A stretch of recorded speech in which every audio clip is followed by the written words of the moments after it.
Donc rebonjour. Oui, voilà, la faute à la technique. Je suis Vincent Baudrier, j'ai la chance d'avoir la responsabilité du théâtre de Vidi à Lausanne. Et ce soir, nous étions à la présentation de la demi-saison de Vidi Théâtre de Lausanne. Alors, on constate une programmation hyper solaire, multiculturelle, multigénérationnelle, beaucoup de mixité. Moi, mon petit constat, c'est que vous abordez des sujets très graves, mais que vous y amenez justement ce côté solaire, joyeux et optimiste.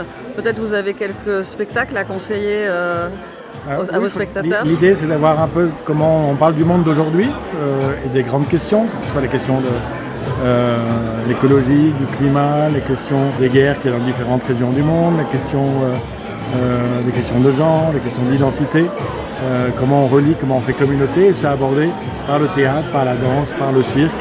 La question du risque, elle est importante, le risque de la création, mais aussi du risque des artistes sur scène aujourd'hui, et ça c'est une question malheureusement de plus en plus importante au niveau politique.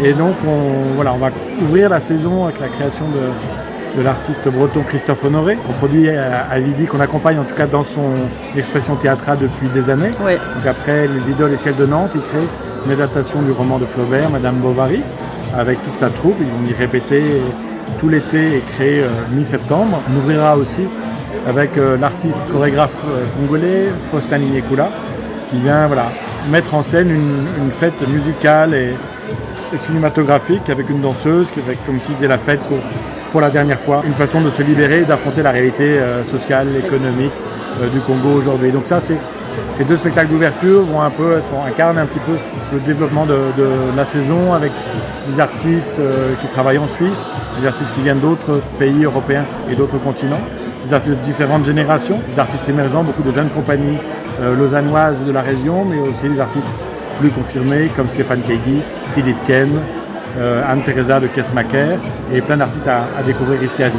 Je vais vous poser une dernière question parce que je vous ai volé du temps. Mon travail de thèse, c'est sur la question du théâtre et du numérique. En une phrase, qu'est-ce que ça vous évoque, le théâtre et le numérique? C'est une question importante, alors elle n'est peut-être pas au cœur dans cette saison-là des spectacles. Par contre, la question de comment ces outils servent d'abord à raconter et à partager le théâtre, ça, c'est très important.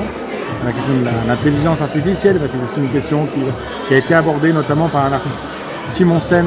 Donc c'est une question qui fait partie des grandes questions de société et qui évidemment se retrouve dans les questionnements des artistes de théâtre et de danse que l'on invite ici à Vidi.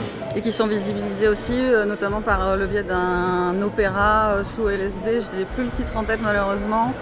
Alors dans les projets que l'on fait, il y a des comédies musicales qui s'appellent Mitosis and LSD Opera, donc de Brandy Butler, qui est une artiste américaine basée à Zurich et qui fait une comédie musicale sur la question de la fin de vie et comment aborder, adoucir la fin de vie et peut-être grâce à l'aide du LSD, hypothèse qui est partagée par ce spectacle. Merci beaucoup Vincent Baudrier pour cette soirée et cette belle programmation. Merci à vous.